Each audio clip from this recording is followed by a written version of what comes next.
दोस्तों,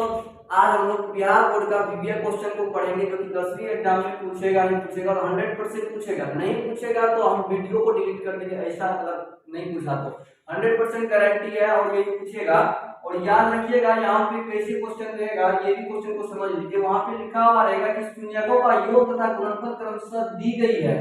तो द्विघात बहुपद को ज्ञात करें। तो जैसे कि यहाँ पे दिया है कि इसका शून्यकों का योग तथा गुणनफल क्रमशः मतलब पहले शून्यकों का योग बोला गया है, तो अर्थात आपका पहले वाला जो मान है वो शून्यकों का योग है, और बाद में गुणनफल बोला गया है तथा गुणनफल जो कि बाद में बोला गया है वो बाद वाला जो मान होगा आपका गुणनफल होगा। मतलब शून्यकों का योग का अर्थ होता है अल्फा प्लस बीटा, यानी अल्फा प्लस बीटा का वैल्यू आपका ये हुआ, और ये जो बाद वाला बोला है योग तथा गुणनफल बोला गया, तो बाद में गुणनफल बोला गया अर्थात बाद वाला जो मान होगा वो आपका अल्फा इंटू बीटा होगा। अतः हमको यहाँ पे सवाल बनाते समय लिखना है, दिया है सवाल बनाते समय 1 नंबर का सवाल सॉल्यूशन कर रहे हैं, ध्यान से समझिएगा। और तीनों अगर समझ लिए तो आपको इस टाइप का अगर कोई भी क्वेश्चन होगा तो गलत नहीं होगा और पूछेगा ही पूछेगा इस टाइप का एक क्वेश्चन। इसलिए 100% इस सवाल को समझ लीजिए और आपको गारंटी है कि ये क्वेश्चन आएगा। तो यहाँ पर ध्यान दीजिए कि पहले लिखना क्या है, 1 नंबर का क्वेश्चन में दिया है, क्या दिया है, तो पहला मान जो है शून्यकों का योग है अर्थात अल्फा प्लस बीटा है, और दूसरा मान गुणनफल है अर्थात ये वाला जो दूसरा मान है को मानेगा 1/4 है वो अल्फा इंटू बीटा, योग मतलब अल्फा प्लस बीटा और गुणनफल मतलब अल्फा इंटू बीटा। अर्थात यहाँ पर लिखना है, दिया है alpha plus beta equal -1/4,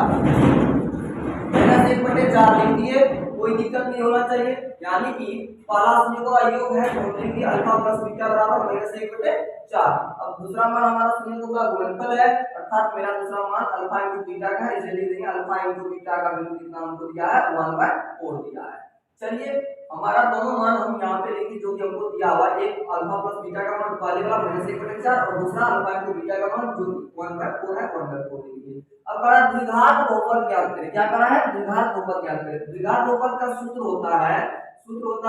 x² minus alpha plus beta into x plus alpha into beta equal 0, ये हमारा सूत्र होता है। ये जब याद रहेगा तो आप वहां पे बना सकते इस सवाल को, बस इतना याद रखना है x² minus alpha plus beta into x plus alpha into beta equal 0। अब चलिए तो यहाँ पे करना कुछ नहीं है, बस x² का x² यहाँ पर लिखना है, माइनस का माइनस लिखना है, और अल्फा प्लस बीटा का वैल्यू क्या है यहाँ पर ध्यान रखिए कि अल्फा प्लस बीटा का वैल्यू है -1/4। कितना अल्फा प्लस बीटा का वैल्यू -1/4, तो अल्फा प्लस बीटा की जगह पे यहाँ पर हम -1/4 लिख देंगे, और गुना में x है तो x लिख देंगे, प्लस का प्लस लिख देंगे, अल्फा इंटू बीटा का वैल्यू है 1/4 तो 1/4 बैठा देंगे, इक्वल देंगे, 0 है 0 दे देंगे। इतना करना है आपको, और आपको इसके बाद इसका हल करना है, आंसर आ गया। बस कुछ नहीं, देखिए x² का x² दिए, माइनस का माइनस दिया, अल्फा प्लस बीटा का वैल्यू -1/4 था तो -1/4 लिख दिए, x का x लिख दिए, प्लस का प्लस दिए, अल्फा इंटू बीटा का वैल्यू है हमारा 1/4 तो 1/4 लिख दिए, इक्वल है 0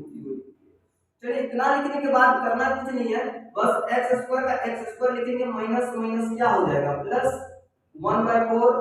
तो 1 गुना x हो जाएगा, x/4 हो गया, फिर प्लस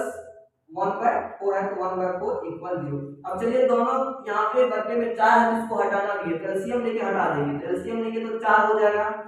अब चलिए 1 से 4 में भाग देंगे, 4 बार में लगेगा, जितना बार में लगता है इनका जब बनाए हैं तो उतना से ऊपर वाले को गुना कर दें, यहाँ पे कुछ नहीं है तो 4 से गुना होगा x² तो 4x² हो जाएगा, ठीक है। फिर प्लस है तो प्लस, और 4 से कितना बार में 4 मिलेगा, एक बार में तो 1 से x गुना करेंगे तो x ही रह जाएगा, ठीक है। अब फिर 4 से भाग देंगे, इस 4 में तो 1 बार मिलेगा, और 1 से 1 को गुना करेंगे तो 1 ही रह जाएगा, इसलिए +1 हो जाएगा, इक्वल कितना 0। अब चलिए 4 गुना भागा में है, इधर जाएगा तो गुना, यानी कि 0 के साथ गुना हो जाएगा 4, तो 4 गुना 0 क्या होता है, 0 होता है। अर्थात यहाँ पे क्या लिखना है हमको, 4x² प्लस x प्लस 1 जो यहाँ पे है वही निकाल देना है, और 4 उधर जाएगा, 0 के साथ क्या हो जाएगा गुना 4, अर्थात मेरा आंसर क्या हो गया 4x² plus x plus 1 equal 0 गुना 4 0, हमारा आंसर यही हो गया। चलिए मेरा द्विघात बहुपद निकल चुका है, आपको समझ में आ गया होगा, और नहीं आया तो कमेंट जरूर करिएगा कहाँ दिक्कत रहा, हम आपको बताने का कोशिश करूंगा, ठीक है। आगे चलिए, यहाँ पर आपको अगला क्वेश्चन को भी समझना है कि कैसे बनाया गया। तो बस वही करना है, कुछ नहीं, बस इसी तरह से ये मेरा अल्फा प्लस बीटा का वैल्यू हुआ, अल्फा प्लस बीटा इक्वल कितना हो गया √2, और अल्फा इंटू बीटा का वैल्यू कितना हो गया 1/3। अब चलिए वही सूत्र यहाँ पर है सेम, अब इस सूत्र में क्या करना है हमको, इस दोनों मान को पुट कर देना है। तो पुट करेंगे तो सूत्र हम यहाँ पे लिखते हैं minus alpha plus beta into x plus alpha into beta equal 0, क्योंकि हमारे 2 नंबर सवाल के लिए है। तो यहाँ पर 2 नंबर का अल्फा प्लस बीटा का वैल्यू ये है, अल्फा इंटू बीटा का वैल्यू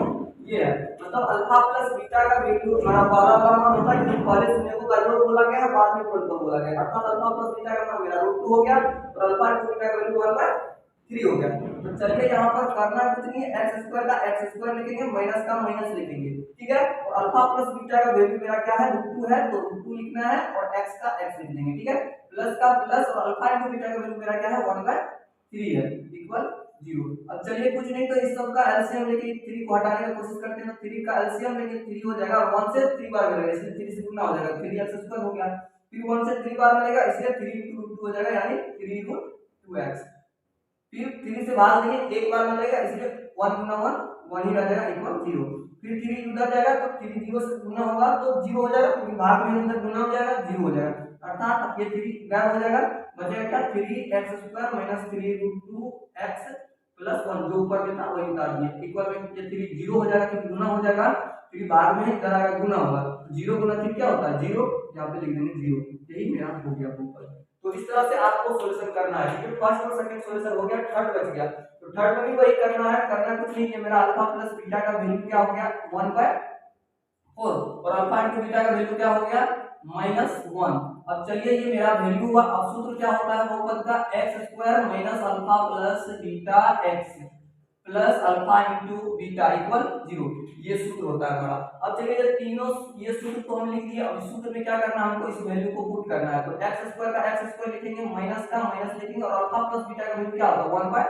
ठीक है, अल्फा प्लस बीटा का वैल्यू क्या लिखा हुआ 1/4, क्योंकि पहले वाला मान अल्फा प्लस बीटा और दूसरा मान अल्फा इंटू बीटा, क्योंकि यहाँ पे लिखा हुआ सूत्रों का योग पहले और बाद में क्रमशः दिया गया है, इसलिए पहले का मान हमारा योग होगा, दूसरा गुणनफल होगा, ठीक है। तो अल्फा प्लस बीटा का मान 1/4 और अल्फा इंटू बीटा का वैल्यू -1, ठीक है। अब चलिए मैं अल्फा प्लस बीटा का मान यहाँ पे सूत्र पे है, तो अल्फा प्लस बीटा का वैल्यू क्या है 1/4, तो यहाँ पर हम 1/4 लिख देंगे, और x है तो x, ठीक है। अल्फा इंटू बीटा का वैल्यू पूछ रहा है, अल्फा इंटू बीटा का माइनस लिखा है, तो प्लस माइनस क्या हो जाएगा माइनस हो जाएगा, अर्थात यहाँ पे डायरेक्टली हम -1 लिख देंगे इक्वल 0। अब चलिए यहाँ पे फिर हम क्या करेंगे, एलसीएम लेके इस बट्टे में जो 4 है उसको हटाने की कोशिश करेंगे, तो कैसे हटाएंगे यहाँ पर ध्यान दीजिएगा,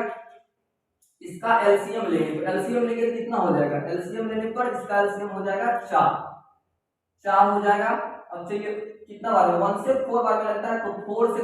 यानी कि जितना बार लगता है उसके ऊपर वाले को उतना से गुना करते हैं, तो 1 4 जा होता है 4, यानी कि 1 से 4 बार में लगता है 4 में, 4 से गुना हो जाएगा x², तो 4x² आ जाएगा यहाँ पे। अब चलिए 4 से फिर कितना बार में 4 मिलेगा, एक बार में, तो 1 से ही गुना होगा, 1 को तो 1 गुना x यानी x ही रह जाएगा, फिर 1 से 4 से गुना होगा, तो 1 से 4 में भाग देंगे तो 4 बार में लगेगा, और 4 बार में लगेगा तो 1 से 4 को ही गुना करना पड़ेगा ना, तो 1 गुना 4 कितना 4, यानी माइनस है तो -4 हो जाएगा इक्वल 0। अब चलिए 4 इधर फिर भागा में उधर जाएगा तो गुना में, यानी ऊपर में जो है वो वाले उतार लेंगे, 4x² - x -4 लिख दिया। अब 4 इधर भागा उधर जाएगा तो गुना, तो 0 गुना 4 कितना हो जाएगा 0, अर्थात हमारा ऊपर निकल गया। अर्थात ये तीनों क्वेश्चन अगर आपको समझ में आ गया और ध्यान से समझिएगा, एक बार अगर समझ नहीं है तो वीडियो को फिर से पीछे करिएगा और स्किप बिना किए इस वीडियो को पूरी अंत तक अच्छी तरह से देखिएगा। अगर वीडियो आपको पसंद आया हो तो अपने दोस्तों को भी शेयर करिएगा और चैनल को सब्सक्राइब जरूर करिएगा, और वीडियो को लाइक करके आप हमारा जो मेहनत है उसका फल दीजिएगा। और चलिए यहाँ पर आपको अगर तीनों क्वेश्चन में एक भी क्वेश्चन अच्छा समझ में आ गया तो आप अगले क्वेश्चन को भी स्किप करके ध्यान से देखिएगा, पिछले अगले सभी क्वेश्चन को ध्यान से देखिएगा, आपको समझ में जरूर आ जाएगा। और आपके लिए तीनों में से कोई एक क्वेश्चन जरूर बिहार बोर्ड एग्जाम में रहेगा। तो अगर आप हमारे चैनल पर नए हैं, चैनल को सब्सक्राइब करिएगा। चलिए धन्यवाद।